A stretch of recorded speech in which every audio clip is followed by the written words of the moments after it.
Hi ಎಲ್ಲರೂ ನಮಸ್ಕಾರ.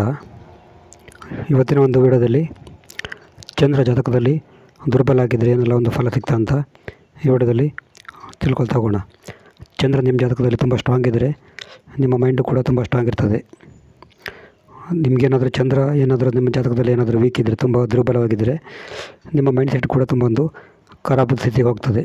ಇದು ಯಾವ ಥರ ಅಂತ ತಿಳ್ಕೊಳ್ಳೋಣ. ಚಂದ್ರ ಜಾತಕದಲ್ಲಿ ತುಂಬ ಮೇಯ್ನ್ ಇಂಪಾರ್ಟೆಂಟ್ ಆಗಿರ್ತದೆ. ಮೂನ್ ನಿಮ್ಮ ಕುಂಡಲಿಯಲ್ಲಿ ಚಂದ್ರ ಏನಾದರೂ ತುಂಬ ವೀಕ್ ಇದ್ದರೆ ನಿಮಗೆ ಮನಸ್ಥಿತಿ ಚೆನ್ನಾಗಿರಲ್ಲ, ನಿಮ್ಮದು ತುಂಬ ಡಿಪ್ರೆಸ್ ಆಗ್ತೀರಿ, ಮತ್ತು ನಿಮಗೆ ಯಾವುದಾದ್ರೂ ನಿರ್ಣಯ ತೆಗೆದುಕೊಳ್ಳಿಕ್ಕೆ ಕಷ್ಟ ಆಗುತ್ತೆ. ಚಂದ್ರ ವೀಕ್ ಇದ್ದರೆ ಡಿಪ್ರೆಸ್ ಆಗ್ತೀರಿ, ಬೇಗ ಮನಸ್ಸು ಗೊಂದಲ ಆಗಿರ್ತದೆ, ಈ ಥರ ಆಗುತ್ತೆ. ಚಂದ್ರ ದುರ್ಬಲ ಆಗಿದ್ದರೆ ಏನೆಲ್ಲ ಒಂದು ಫಲ ಅಂತ ಈ ವಿಡಿಯೋದಲ್ಲಿ ತಿಳ್ಕೊಳ್ಳೋಣ. ನೀವು ಸಾಮಾನ್ಯವಾಗಿ ಯಾವುದೇ ಒಂದು ವ್ಯಕ್ತಿಗಳು ನೀವೊಂದು ಮನೆಗೆ ಬೀಗ ಹಾಕಿ ಹೋಗ್ತೀರಿ ಅಂತ ತಿಳ್ಕೊಳ್ಳಿ. ಆ ಬೀಗ ಹಾಕಿ ಹೋಗಿದ ಮೇಲೆ ನೀವು ಪುನಃ ಚೆಕ್ ಮಾಡಿದರೆ, ಅಂದರೆ ನೀವು ಒಂದು ಎಲ್ಲಿಗಾದರೂ ಹೊರಗಡೆ ಹೋಗ್ತೀರಿ, ಮನೆ ಬಿಟ್ಟು ಹೊರಗಡೆ ಹೋಗ್ತೀರಿ, ನೀವು ಬೀಗ ಹಾಕಿ ಏನಾಗ್ತೀರಿ ಮಾಡ್ತೀರಿ ಅಂತ ಹೇಳಿದ್ರೆ ಒಂದು ಸಲ ಚೆಕ್ ಮಾಡಿದ್ರೆ ಓಕೆ, ಬಟ್ ಪುನಃ ಚೆಕ್ ಮಾಡ್ತೀರಿ. ನೀವೊಂದು ಮನೆಗೆ ಬೀಗ ಹಾಕಿದ ಮೇಲೆ ಪುನಃ ಚೆಕ್ ಮಾಡ್ತೀರಿ.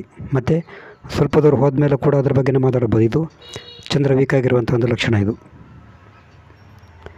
ಬೀಗ ಹಾಕಿದ ಮೇಲೆ ಕೂಡ ಪದೇ ಚೆಕ್ ಮಾಡೋದು. ಇದು ಬೀಗ ಹಾಕಿದ ಮೇಲೆ ಅಂತನೂ ಅಲ್ಲ, ಬೇರೆ ವಿಷಯದಲ್ಲಿ ಕೂಡ ಹಾಗೆ ಕೆಲವರು ಮಾಡ್ತಿರ್ತಾರೆ. ಇದನ್ನು ಗೀಳು ಮನೋರೋಗ ಅಂತ ಹೇಳ್ತಾರೆ. ಈ ಗೀಳು ಮನೋರೋಗ ಬರೋದು ಕೂಡ ಚಂದ್ರ ವೀಕ್ ಆಗಿದ್ದರೆ ಬರ್ತದೆ. ಈಗ ಚಂದ್ರ ಯಾವ ಥರ ವೀಕ್ ಆಗ್ತಾನೆ ಅಂತ ತಿಳ್ಕೊಳ್ಳಿ. ಚಂದ್ರ ಏನಾದರೂ ಡಿಗ್ರಿ ಕಮ್ಮಿ ಇದ್ದರೆ, ತುಂಬ ಡಿಗ್ರಿ ಕಮ್ಮಿ ಇದ್ದರೂ ಕೂಡ ಚಂದ್ರ ವೀಕ್ ಆಗ್ತಾನೆ. ಚಂದ್ರ ವೃಶ್ಚಿಕ ರಾಶಿಯಲ್ಲಿದ್ದರೂ ಕೂಡ ವೀಕ್ ಆಗ್ತಾನೆ. ಇಲ್ಲಿ ಚಂದ್ರ ನೀಚ ಆಗ್ತಾನೆ. ಮತ್ತು ಚಂದ್ರನ ಜೊತೆ ಏನಾದರೂ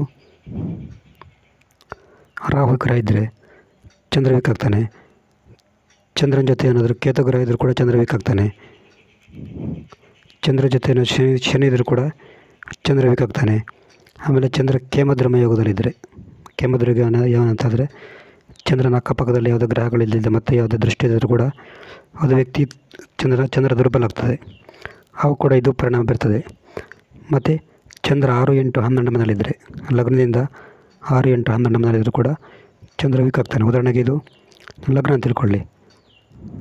1, 2, 3, 4, 5, 6 ಲಗ್ನದಿಂದ 6ನೇ ಮನೆ, 8ನೇ ಮನೆ, 12ನೇ ಮನೆಯಲ್ಲಿದ್ದರೂ ಕೂಡ ಚಂದ್ರ ವೀಕ್ ಆಗ್ತಾನೆ.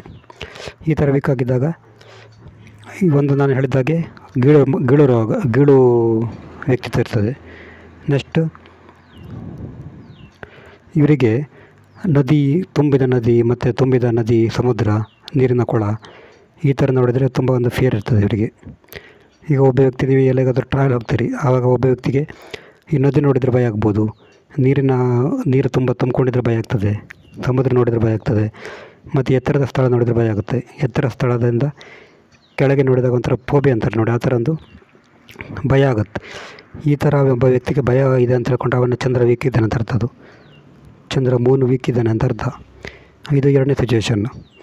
ನೆಕ್ಸ್ಟ್ 3ನೇ ಸಿಚುವೇಷನ್ ಅಂತ ಹೇಳಿದ್ರೆ ಒಂದೇ ಪ್ರಶ್ನೆಯನ್ನು ಪದೇ ಕೇಳ್ತಾ ಇರ್ಬೋದು.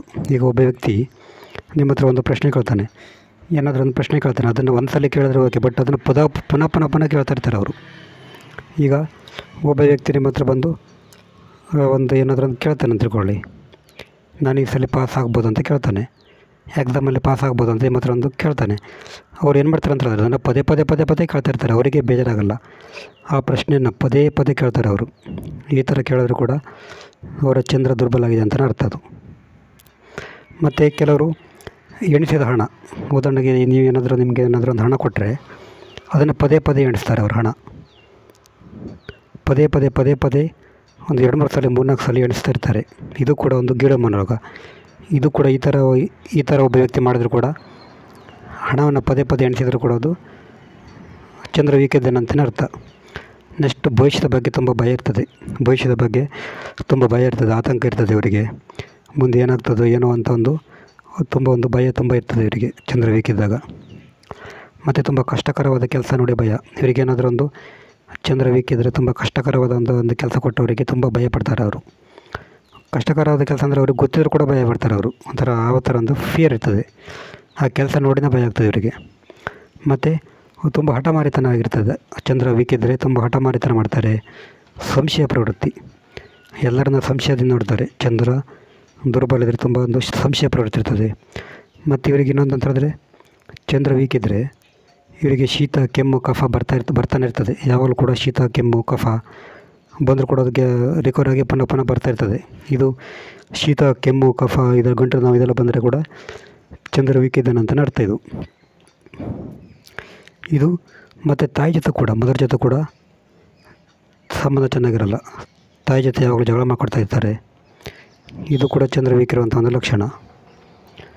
ಇಷ್ಟು ಇದ್ದಿದ್ದರೂ ಕೂಡ ಇಷ್ಟು ರೂಲ್ಸ್ ಫಾಲೋ ಆದರೆ ಚಂದ್ರ ವೀಕ್ ಇದ್ದಾನೆ ಅಂತ ಅರ್ಥ.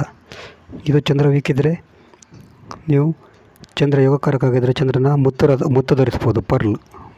ಪರ್ಲ್ ವೇರ್ ಮಾಡ್ಬೋದು ರಿಂಗ್ ಫಿಂಗರ್ಗೆ ಅಥವಾ ಕಿರುಬೆರಳಿಗೆ. ಮತ್ತು ಚಂದ್ರನ ಶಾಂತಿ ಮಾಡ್ಬೋದು.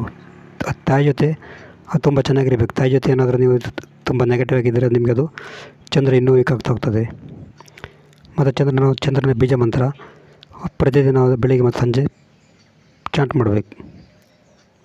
ಇದು ಚಂದ್ರ ದುರ್ಬಲವಾಗಿದ್ದರೆ ನಿಮಗೆ ಕೊಡುವಂಥ ಒಂದು ಫಲಗಳು. ನಿಮಗೆ ಜಾತಕ ವಿಶ್ಲೇಷಣೆ ಮಾಡಬೇಕಂದ್ರೆ ನಮ್ಮೊಂದು ವಾಟ್ಸಪ್ ಸಂಖ್ಯೆ 70 906 37 934 ಈ ನಂಬರಿಗೆ ವಾಟ್ಸಪ್ ಮಾಡಿದರೆ ನಿಮಗೆ ಜಾತಕದ ಬಗ್ಗೆ ಡೀಟೇಲಾಗಿ ತಿಳಿಸಿಕೊಡ್ತೇವೆ. ನೆಕ್ಸ್ಟ್ ವಿಡಿಯೋದಲ್ಲಿ ಸಿಗೋಣ. ನಮಸ್ಕಾರ.